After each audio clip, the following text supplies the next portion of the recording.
What's up, Heat Nation? It's your boy Sebastian, and this is the State of the Heat. Miami Heat are champions of the basketball world! Elimination. And the game winner!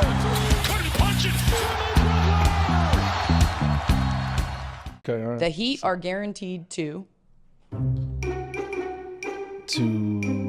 talk about Heat culture. AK, he doesn't know if they're going to make the playoffs this year. But Okay. they guaranteed to talk about Heat culture. Okay.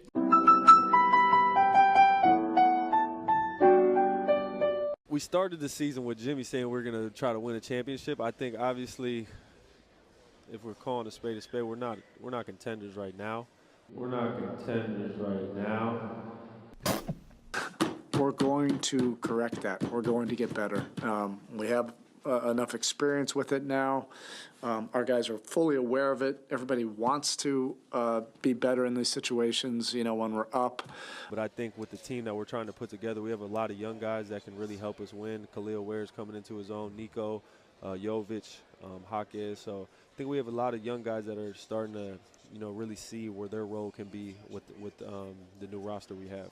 We're not getting the result we want, but there's things that are trending in a better direction. You got to quiet all the noise. You got to just not listen to anything, not read anything, but that's just the deal right now. We're closer than what it feels like. And we're back. Thank you guys for tuning into this episode today. This has been long awaited. I was sick for a little bit, so I could not record, but your boy's back. And I'm just going to get straight into it. We have a Spo problem. It's been really bad in the last couple weeks, just dealing, not just weeks, this season in totality has been just a head scratcher when it comes to Erik Spoelstra. You can ask genuinely any NBA fan that's not a casual, give them their top 3 coaches, and Erik Spoelstra will be in just about everybody's top 3. But this season, if you don't have him in your top 3, I would understand. That's how bad it's been this year. From his rotations being shaky to handling certain players, it's been just a circus, in my opinion. The Heat are we're a below mid roster. I can't even say that we're mid because we have a losing record right now. We're not even mid right now. We're playing bad basketball. And it starts with coaching. I would say the first really glaring issue has started with these fourth quarters. And I saw something on Twitter that said that the Heat are 8-20 this season when leading after 3 quarters. And that is a pathetic stat. That is a straight reflection on coaching. It doesn't matter how much personnel you have. At one point, you have to point your finger at the coach and say that something's not connecting. There is a problem here. And right now, it's the coach.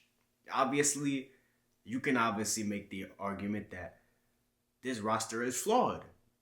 This roster is not the complete build. We just got rid of Jimmy Butler, and I will get to that later in this video, but obviously, we are missing some things for this team to be truly contending. But the fact that we're going into these games and we're leading, it's not like we're going into these games and we're just getting dogged. We're winning. We're winning in these games for a majority of them. And then the fourth quarter creeps around and it's like we forget how to play NBA basketball. Whatever the Heat have done in the first 36 minutes in the game, they completely throw it out. And I've been watching Heat games, and I watched the Thunder game where the Heat had a lead, and then they just got totally bludgeoned by the Thunder. Thunder went on like a 20-something point run to start the fourth quarter, and that's all she wrote. But it's like, and then I watched the game last night with the Bucks. Same story. The Heat go into the fourth quarter with the lead, and they just blow it up. They just don't know what they're doing anymore. And in my opinion, the main reason why I say that is because, number one, Spo will like to start fourth quarters with Tyler Hero and Bam on the bench, or one of the two on the bench. And I understand. Players need rest. Players need to sit down. but I think he needs to stagger their minutes differently from here on out. You cannot start the fourth quarter without Bam and Tyler Hero on the floor anymore. We've seen it time and time again. It'll be just Tyler or it'll be just Bam and everything will just fall apart. He needs to find a way to effectively stagger their minutes throughout the game so that they could just start the fourth together. And then you can just give them a rest period in the middle of the fourth. But obviously, I'm not the coach. There's a lot of things that go into these things. These players, they have their own routines on how much minutes they play, when they're off the floor, who's on the floor with them and stuff like that. That stuff's already been set. But a lot of that stuff is just not working. It's just not working at all. Whenever I see it's just Bam on the court and no Tyler Hero, the offense just goes nosedive. It's like they have no facilitator, they have no initiator on offense. It's like the offensive possessions are just going to complete waste. They're not doing anything. And then you wonder why these 10-point leads just vanish in thin air. And the same thing goes when it's just Tyler on the floor and no Bam. Tyler, if he's not scoring, and I've said this before on Twitter like a billion times, it's been better, but I looked at all the advanced stats. Tyler Hero is still not a great defender. As much as we want to say that Tyler has improved, he has improved. When you look at all the numbers, he's still a net negative player. I looked at that, and it is wild when I looked at that stat. And I will get down to that in the next segment. But he's not a player he's not a complete player, in my opinion. He's a great scorer, facilitator, but I'm overlapping right now because I have a lot to say in this next segment about Tyler Hero. But in my opinion, I'm just going to get back to how that goes into coaching, and I would say that he cannot be left alone with no defenders around him. Don't even get me started when Spo puts Terry Rozier on the floor. That's a whole nother thing. Literally, another reason why I feel like the team has struggled is because Terry has been such a net negative. I think it was Heat versus Haters or Heat Muse. They put a comparison between Terry's first 80 games as a Heat and Lowry's first 80 games, and the plus minus was polar opposites. It was disgusting really to see that. Lowry was plus 200 and Terry was minus 120 or something like that. The fact that Terry on the floor is that much of a net negative, you cannot play him. He's basically made himself unplayable on the floor. When he's not scoring, he doesn't score and he doesn't play defense. That is just a whole nother problem in a can of worms. And I think that he's facing some pressure from the front office, Spo, to play Terry Rozier because he's getting paid money and the team traded a first-round pick for him. So they're trying to justify his presence on the team, which, in my opinion, he has no role on this roster. And a lot of fans, including me, wanted him dealt at the trade deadline. In my opinion, Terry Rozier should not have come past the trade deadline. But to each his own, the Heat probably couldn't move him without trading a pick. And I said that's probably what happened. The Heat were probably... I genuinely believe that he probably tried to move Terry, or at least tried to shop him, and they realized that they might have had to attach a pick to get rid of him because that contract is not good. So Warder's going to have to wait. He's going to be on an expiring. His contract's going to be a little bit more attractive to get rid of. So we're just going to be in a situation where we're going to trade an expiring, but it's just years later because we traded Lowry. Lowry's expiring. So I would say the Heat have a lot to fix when it comes to coaching. I've said this in 2 other segments before that the Heat need to breathe in new blood, bring in younger guys in the coaching staff because right now things are not working. Things are not connecting. Things are not meshing right now. Spo, after every game, is in the press conference. He's like, oh, we have to figure it out. We have to figure it out. We have to figure it out. It stinks right now, but we have to figure it out. Well, eventually, we have to figure it out. And right now, the team is not figuring anything out right now. It's like we get into these games and we're just like, well, when are the Heat going to blow it? And the fact as a fan that we're sitting there watching the game and we're just expecting that the Heat just blow a lead is sad. But eventually, after a team shows you time and time and time again of a pattern, you're going to expect it to happen. So I really hope Spo and the rest of the team turn this thing around, because I love Erik Spoelstra. I really believe in his basketball genius. He is one of the best coaches in the NBA, but it's just like this year it's been just head scratching. There will be moments where Alec Burks isn't seeing the floor at all. But when he does play, he's great. He's contributing. And then there's Haywood Highsmith, who just completely got scratched out of the lineup for some reason. I don't know what's happening down in Miami. I'm not the coach. I'm not in the locker room, so I don't know what's going on. But a player like Haywood Highsmith should be getting minutes on this team. But he's completely been X'd out of the rotation, and it's just confusing. With the injury with Nikola Jovic, obviously we're going to see probably Jaime and some other guys fill in. But it's just like right now, this has just been a bad Heat basketball season. Now moving into the segment about empty calorie hoops. And this is something that I don't want to talk about, but it's been what's happening. I like Tyler Hero's game. I like his involvement, how he's gotten better. But the one thing that has troubled me is that his scoring is not translating to winning. We've seen 3 occasions now where he scored 40 points and the Heat did not win any of those games. And obviously it's reflective on the coaching, because the last game, the Heat were winning that game, and then he comes back in the game and is going crazy in the fourth quarter. But he had like a -5 plus minus in the fourth quarter. So like, it's like the things that's going with Tyler right now is not adding up to winning. And we've bashed players in the past on other teams saying that, oh, Trae Young, he's such a great player, but he doesn't impact winning. We could say about that about a bunch of different players, but right now the Heat are playing empty calorie hoops. We're not winning basketball games. And Tyler Hero, as much as he's the focal point of the offense, it's not working. And I've said this a while back, but I believe that Tyler's like a second or third option on a true contending team. And that's not even a bad thing. He's like, I just think that he's in the wrong role.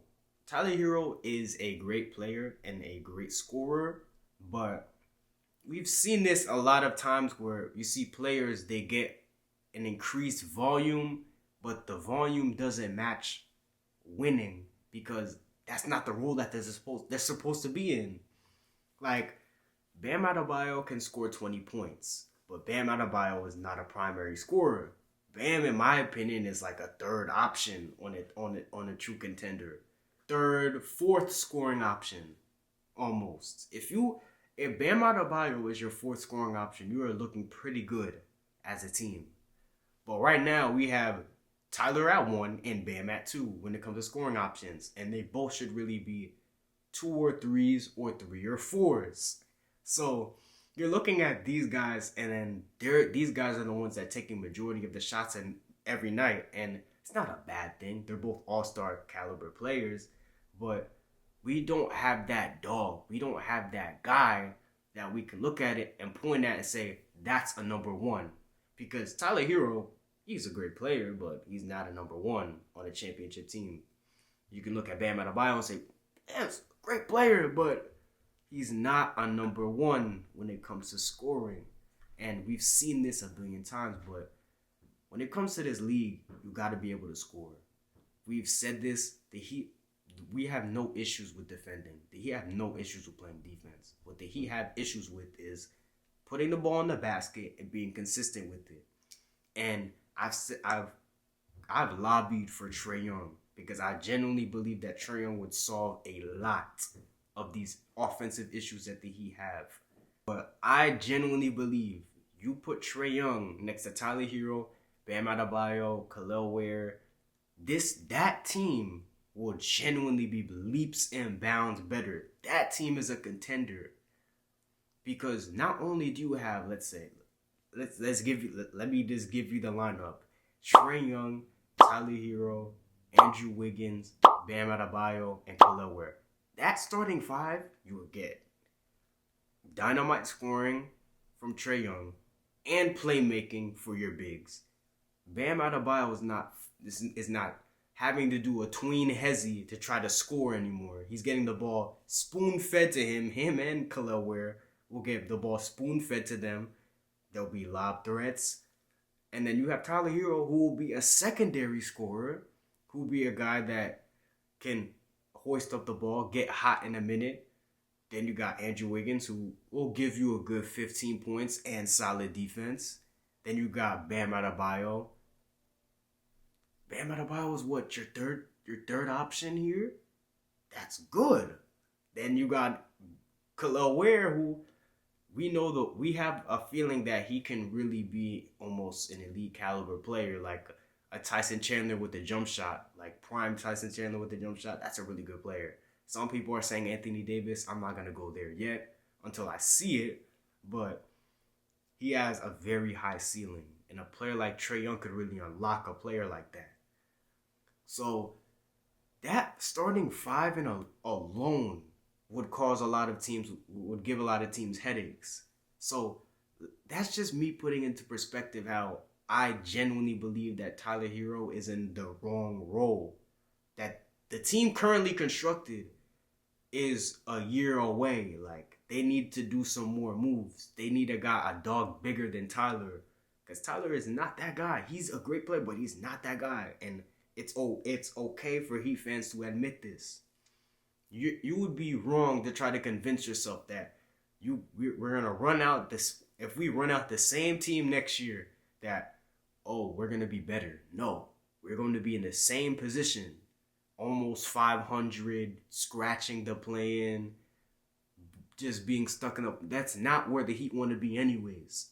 So we gotta put Tyler Hero in a better position next year, so that he's not the one. He's not the one, and Bam is not the two. If we're in a position next year that they are our secondary and third options offensively, we will be in a far better position. And that's a fact. The whole Jimmy saga is over and it's past now, and I'm glad it has, but the fans, I've seen a lot, it's still lingering within some people that we've lost the trade for some reason. Obviously, we're 1-5 since the Jimmy trade. And obviously, let's put this in quotes. In theory, a player like Jimmy Butler would be perfect for this Heat team. He would facilitate, take care of the ball, and give the team timely scoring in the fourth quarter. But that's why I said in theory, because Jimmy Butler quit on the team. Let's not mince words. He quit on the team. That Jimmy Butler that we're seeing on the Warriors would not be playing in Miami. Jimmy was completely zoned out, and we all saw it. So let's not run this narrative that Jimmy Butler and the Heat, we lost the trade and all this stuff. The only way the Heat lose the trade, it has nothing to do with Jimmy Butler. If the Warriors win the championship, good for them with Jimmy on the team. Still doesn't mean we lost the trade. The only way this team loses the trade is if from Andrew Wiggins, Davion Mitchell, and Kyle Anderson in that pick, we do nothing with it. That's the only way we lose. That's the only way we lose the trade. Because in my opinion, we could have gotten bare bones. The fact that we got what we got in that return was a win in itself. Because Jimmy completely tried to destroy his trade value. like we must forget. But I really don't believe or subscribe to the fact that we are losing a Jimmy trade at all. I don't believe it. I don't understand the narrative. And I hope we squash it because Jimmy Butler no longer is on this team. And I have no intention of speaking on it anymore. This is the last time we're going to be talking about this. But I just think that, yes, you can be upset that he's gone from the team, but Jimmy Butler is not in a Heat uniform right now. We have bigger fish to fry. We are watching bad basketball every night. We do not need to be worried about what Jimmy Butler is doing in Golden State. Yes, we're going to see it in the national media probably shoved in our face over and over and over again. We are going to see it. But as Heat fans, we got to move forward because, in my opinion, this Jimmy trade really opened the doors for what we possibly can do on draft night. And we can really turn this thing around faster than what people think. And this is something that I thought about a long time ago. I was doing Heat rebuilds on 2K, and I did a Heat rebuild trying to win a chip with Jimmy on the roster, and it did not happen when Jimmy was on the roster. I ran the rebuild, did everything I possibly could, but the sim would just not let the Heat win. Once Jimmy was done, Jimmy was no longer on the team. I won multiple championships with the Heat with Bam and Tyler. And I think I got like Tyrese Maxey or Anthony Edwards on the team eventually. But the fact that we might win a championship after Jimmy's gone. And the fact that I have to say that is kind of sad because I wish we could have done it together. But there's a real possibility in a year or 2, 3 years from now with the younger core, that core could win a championship and not the core with Jimmy Butler. And the reason why I'm saying that is because I believe that the team knew they had to find a direction. And I genuinely believe the front office did not fully commit to Jimmy Butler. Because if they did, we would have been in a position to really have Dame Lillard. We saw all the reports that came out later saying that they were unserious with their negotiations for Damian Lillard and stuff like that.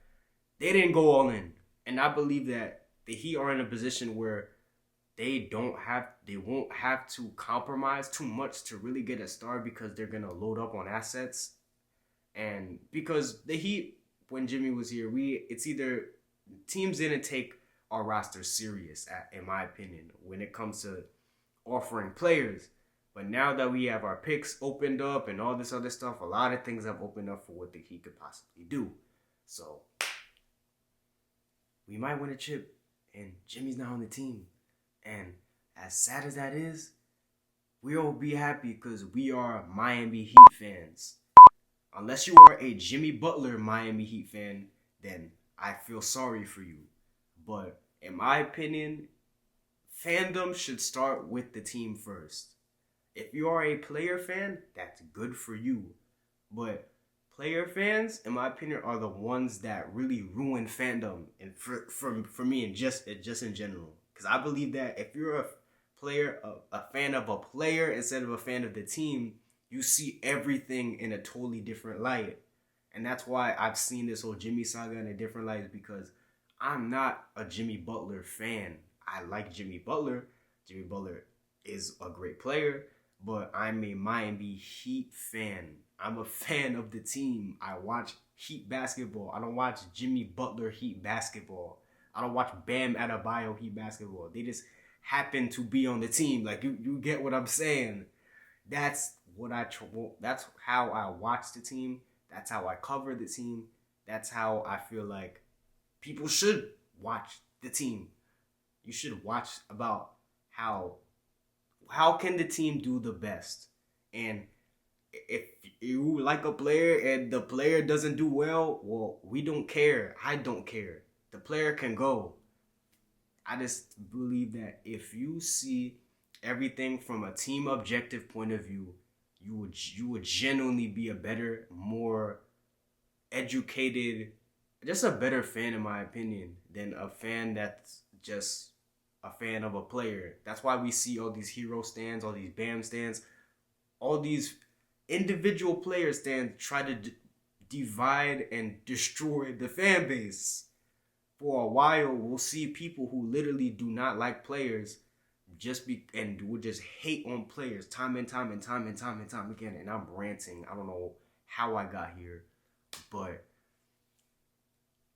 I generally believe we gotta be fans of the team first, and then we'll see everything in a better light when the team is actually winning. Because there was a lot of Tyler Hero fans that when the Heat were winning but he was injured, they weren't celebrating. They weren't happy. How are you a Heat fan and the team's in the finals and you're complaining on Twitter because Tyler Hero's not active? We do not care. I gotta wrap this segment up, but I'm just saying Jimmy Butler is gone. If you are a Jimmy stan, I feel sorry for you. And if you are a Heat fan, it's time for us to move forward. And finally, it's the pulse. The pulse of the Heat fan base right now is that we're finally acknowledging that this team is not good at playing basketball right now. That there's a lot of things that just are not clicking.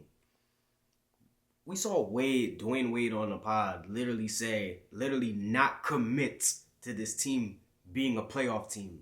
And Tyler Hero admit the same thing, that the team is not on that level of being a contender. So even the players and former players understand that this team isn't where it's supposed to be at right now. And the fans are acknowledging that too.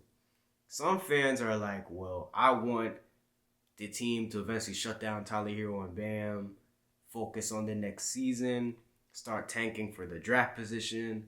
Some fans are just like, well, just play the season out. Let's hopefully make the play-in.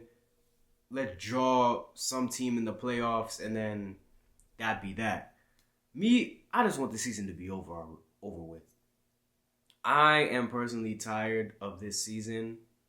It's been bad. It's been ugly. And we don't have that Jimmy Butler sprinkle that we feel like, oh, if we make the play-in, we can make some noise in the playoffs. We don't have that either. So this season is really just a wash in my opinion. It's really a stepping stone for the future, and I really hope that the front office understands that they cannot roll out this team next year. That I should not see Davion Mitchell, Tyler Hero, Andrew Wiggins, Bam, and Khalil Ware be the starting five. We need to see a better roster, a better starting lineup roll out next year. There are some significant pieces from the Jimmy trade that I believe in the future next year can be better in lesser roles, but we just have to figure it out sooner than later and just go through the motions down the stretch of the season. I hope that the team does okay. I'm not married to the Heat need to make the playoffs this year. If they don't make the playoffs, I'll be sleeping just fine. And a lot of people are going to hate me for saying this, but it's like, what are we going to watch? Yes, I understand. I want to see my team in the playoffs compete. It'll be good for the young guys. Yes, but it's just like the team is just going through the motions right now, and they aren't playing good basketball. And the team is like 3 games below 500 right now. I haven't seen any inclination that they're turning it around anytime soon. So it can get worse before it gets any better this season. So I hope that the team can just start piece by piece, start by not blowing leads, and